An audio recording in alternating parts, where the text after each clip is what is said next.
गरुड़ पुराण एक ऐसा पुराण है जिसमें मरने के बाद की दुनिया की व्याख्या बड़े ही विस्तृत ढंग से किया गया है।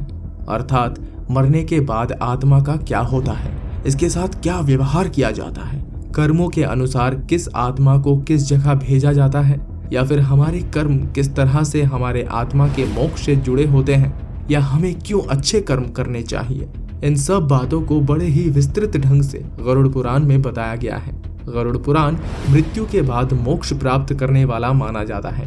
इसके दो भाग हैं। प्रथम भाग में विष्णु की आराधना के बारे में, जबकि दूसरे भाग में आत्मा की गति अर्थात मरने के बाद आत्मा के साथ किस प्रकार का व्यवहार किया जाता है इसके बारे में बताया गया है। आत्मा का परमात्मा में विलीन होना, इन सब के बारे में जानकारी मिलती है।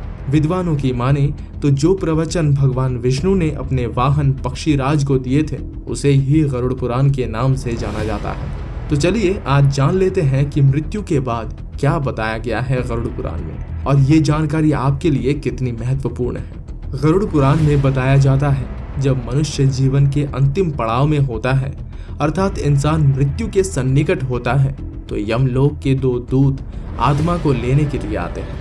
यमदूतों के आने के बाद आत्मा शरीर का परित्याग करके यमदूतों के साथ यमलोक का प्रस्थान करती है और यमलोक में 24 घंटे तक निवास करती है।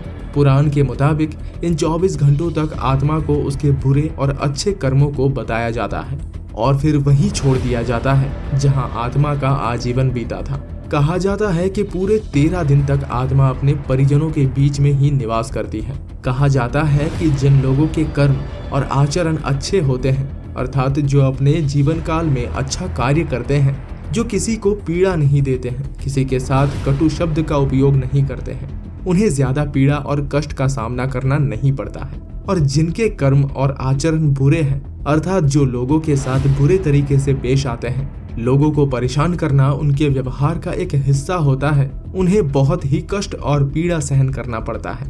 गरुड़ पुराण के अनुसार 13 दिन के पश्चात आत्मा पुनः यमलोक में जाती है और वहां उसे 4 रास्ते मिलते हैं, जिसमें से ब्रह्मलोक, देवलोक, पितृलोक, नरकलोक व्यक्ति के कर्मों के आधार पर निर्धारित किया जाता है कि आत्मा को कौन सा लोक मिलेगा। गरुड़ पुराण के अनुसार ब्रह्मलोक उसे मिलता है जिसने कठोर तपस्या और त्याग से मोक्ष को प्राप्त किया है। वहीं दूसरे तरफ देवलोक उन्हें मिलता है जो अच्छे आचरण और नेक कर्म किया है।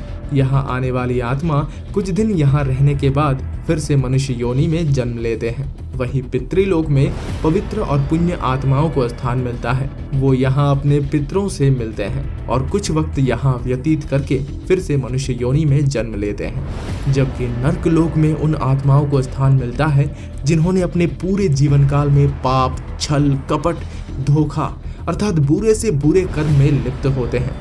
इन्हें यहाँ कुछ वक्त रहने के बाद उनके कर्मों के हिसाब से अलग अलग योनि में जन्म मिलता है।